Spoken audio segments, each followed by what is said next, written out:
तुम जाकर डीजे लेकर आओ और चिंकी तुम जाकर एक बड़ा वाला आइसक्रीम केक लेकर आओ और हम सब मिलकर बाबू का बर्थडे मनाएंगे। बड़ा मजा आएगा। मैं तो डीजे पर खूब नाचूंगा और सारा आइसक्रीम वाला केक खा जाऊंगा। लगता है मेरा कोई नहीं है इस दुनिया में। अब मैं क्या करूं अपना बर्थडे मनाने के लिए? केक ले लो, केक आ जाओ, केक खरीद लो बच्चों।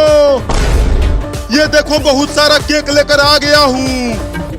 अरे वाह, केक वाला आ गया। अब चलता हूँ उससे केक मांगने। अरे रुको रुको, केक बेचने वाले रुको, मैं आ रहा हूँ। अरे वाह वाह, एक छोटा लड़का आ रहा है केक खरीदने के लिए। अब मैं उसे 10 रुपए वाला केक 100 रुपए में बेचूंगा। बोलो छोटा लड़का, कौन सा वाला केक खरीदना है तुझे? वो बड़ा वाला केक दे दो, आज मेरा बर्थडे है। मैं अपना बर्थडे मनाऊंगा उस केक को काट कर। ये बड़ा केक 100 रुपए का है, तो चलो 100 रुपए दो तब ये केक मिलेगा। लेकिन मेरे पास तो एक भी पैसा नहीं है। क्या? तो चल भाग यहाँ से, ये फ्री का केक नहीं है। नहीं नहीं, बस एक दे दो, छोटा वाला ही दे दो। चल हट जा आगे से लड़का, पैसा लेकर आ तब मिलेगा केक। एक दे दो, एक। चल हट यहाँ से, पता नहीं कहाँ कहाँ से आ जाते हैं बिना पैसों के। अब मैं कैसे मनाऊंगा बर्थडे? मम्मी मम्मी जल्दी आओ और ये देखो। अरे क्या हुआ, क्यों चिल्ला रहा है तू? मम्मी ये देखो, मैंने पूरा डीजे लगा दिया है घर में। अरे वाह चिंटू, लेकिन चिंकी कहाँ है? वो अभी तक केक लेकर नहीं आई क्या? पता नहीं कहाँ है वो, अभी तक नहीं आई। ठीक है, तू जाकर घर का दरवाजा बंद कर दे जिससे बाबू घर में ना आ पाए। मैं जाकर रसगुल्ला बनाती हूँ बाबू के बर्थडे के लिए। चलता हूँ, दरवाजा बंद कर देता हूँ। अब क्या करूँ? वाह वाह वाह, कितना मीठा आइसक्रीम है। बड़ा मजा आ रहा है खाने में इसे। चलता हूँ उस बिल्ली से आइसक्रीम छीनता हूँ। अब आइसक्रीम को ही काट कर मनाऊंगा अपना बर्थडे। अरे वो लड़का मेरी तरफ दौड़ते हुए क्यों आ रहा है? अरे वो बिल्ली, वो आइसक्रीम मुझे दे दे। अरे वो तो मेरा लाल वाला आइसक्रीम छीनने के लिए आ रहा है। भागो, रुक जा बे बिल्ली, मेरा बर्थडे है आज। वो आइसक्रीम मुझे दे दे। मैं नहीं दूंगा अपना आइसक्रीम, चले जाओ यहाँ से। नहीं देगा तो छीन लूंगा और तुझे उठा उठा के पटकूंगा भी। मम्मी और चिंटू ये देखो, मैं आइसक्रीम वाला केक लेकर आ गई।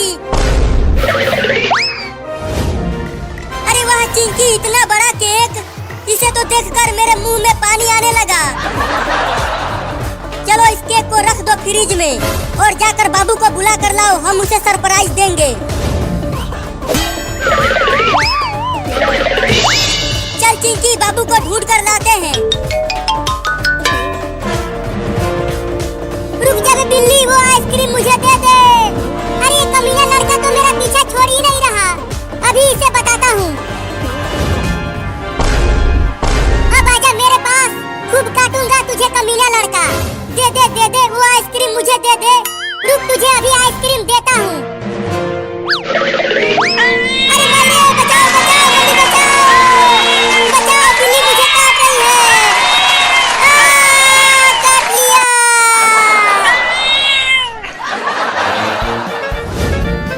वो देख चिंटू, वहाँ पर है बाबू। बहुत तेज काटा है उसका मिनी बिल्ली ने। पूरा का पूरा उधेड़ कर रख दिया है मुझे। अरे बाबू क्या हो गया, तू इतना रो क्यों रहा है? और तुम्हारी ये हालत कैसे हो गई? एक कमीनी बिल्ली ने मुझे गिरा गिरा कर काटा है। क्या? चल अब घर चल, मम्मी ने बुलाया है तुम्हें। नहीं नहीं, मैं नहीं जाऊंगा घर, वो मेरी मम्मी नहीं है। भागो तुम दोनों यहाँ से। अरे चल, तुम्हारे लिए एक सरप्राइज है। मैं जा रहा हूँ ट्रेन पकड़ कर बहुत दूर। अब मैं कभी नहीं आऊंगा घर। क्या? Alright, so let's talk about the 2026 Subaru Outback, because honestly, this one feels like a really important moment for Subaru.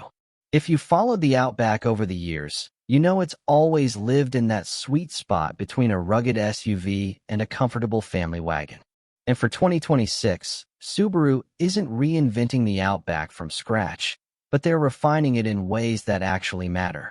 At first glance, the design feels more confident and more modern, but still unmistakably Outback.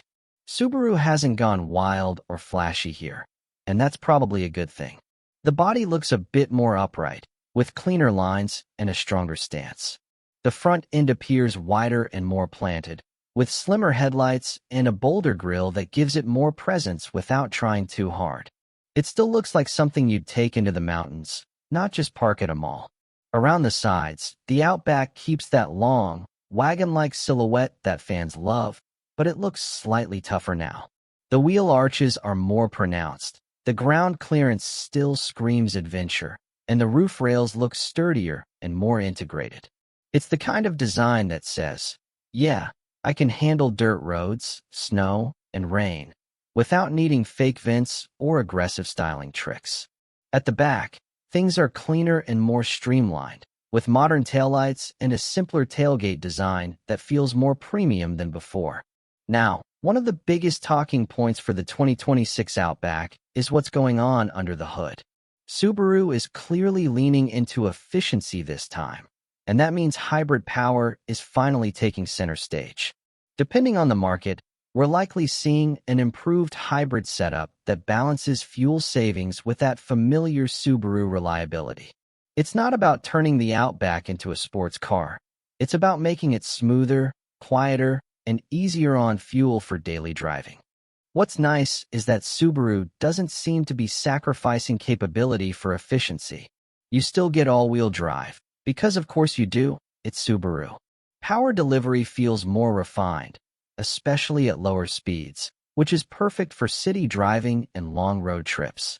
And when you do need extra traction or stability, the system just works in the background without you having to think about it. That's kind of the Subaru way. For those who worry that hybrid means boring, don't. The 2026 Outback still feels like an Outback. It's not trying to be sporty or aggressive. It's trying to be confident, capable, and comfortable in almost any situation. Whether you're driving through rain-soaked highways, snowy roads, or gravel trails, the Outback still feels planted and trustworthy. And speaking of trails, the off-road capability is still very much part of the Outback's DNA. Subaru knows exactly who buys this car. The ground clearance remains one of the best in its class, which means you don't panic every time the road disappears or turns rough. The suspension has been tuned to soak up bumps better, making dirt roads and uneven terrain feel less stressful. There are also smarter drive modes now, designed to handle things like mud, snow, and loose gravel more smoothly. You don't need to be an off-road expert to use them. You just select the mode and let the car do the thinking. That's perfect for weekend adventurers who want capability without complexity. And for trims like the Wilderness version, everything is dialed up even more, with tougher tires, extra protection underneath, and an even more rugged look. Now let's move inside, because this is where the 2026 Outback really shows its growth. Subaru interiors have always been practical, but now they're clearly aiming for a more premium feel. The cabin feels cleaner and more modern, with better materials and a layout that just makes sense. Everything is where you expect it to be, which is great when you're driving and don't want distractions. The center screen is larger and sharper, and thankfully, it's more responsive than before. It supports all the connectivity features people actually use, and the menus feel less cluttered. Subaru also seems to be listening to feedback, keeping physical controls for important things so you're not digging through screens just to adjust basic settings. The seats are more supportive and comfortable, especially for long drives. Whether you're commuting every day or heading out on a road trip, the Outback feels like a place you can spend hours in without feeling worn out. Rear seat passengers get plenty of space too, and the cargo area is still massive. Fold the seats down, and you've got room for bikes, camping gear, groceries, or pretty much anything life throws at you. Safety, as always with Subaru, is a big deal. The latest driver assistance features are more refined, working smoothly instead of feeling intrusive. Things like adaptive cruise control, lane assistance, and emergency braking are there to help, not annoy you. Subaru's approach to safety has always been about making driving less stressful, and the 2026 Outback continues that philosophy. Now let's talk pricing, because that's where a lot of people start paying attention. While official numbers may vary depending on the market and trim level, the Outback is expected to stay competitive. It's not trying to undercut everyone, but it's also not pushing into luxury pricing territory. You're paying for durability, capability, and peace of mind, not flashy badges. Compared to older Outback models, the 2026 version feels like a clear step forward. It's quieter, more refined, more efficient, and more comfortable, without losing what made the Outback special in the first place. If you're coming from an older generation, the upgrade will feel noticeable, especially in terms of technology and ride quality. And when you compare it to rivals, the Outback still does its own thing. While other crossovers chase sporty looks or luxury vibes, the Outback stays true to its identity. It's for people who want one vehicle that can handle daily life and weekend adventures without compromise. It's not pretending to be something it's not, and that's exactly why so many people keep coming back to it. So overall, the 2026 Subaru Outback feels like a confident evolution. It's smarter, more efficient, more comfortable, and just as capable as ever. Subaru didn't try to shock anyone. They listened, refined, and improved. And honestly, that's probably the best approach for a vehicle with such a loyal fan base. If you've always liked the Outback, this one gives you even more reasons to love it. And if you've never really considered one before, the 2026 model might finally make you look twice. It's practical, adventurous, and refreshingly honest in a world full of overstyled SUVs. Let me know what you think. Would you go hybrid Outback for 2026, or are you sticking with the classic setup? And if Subaru brings this one to your local market, is it something you'd actually buy?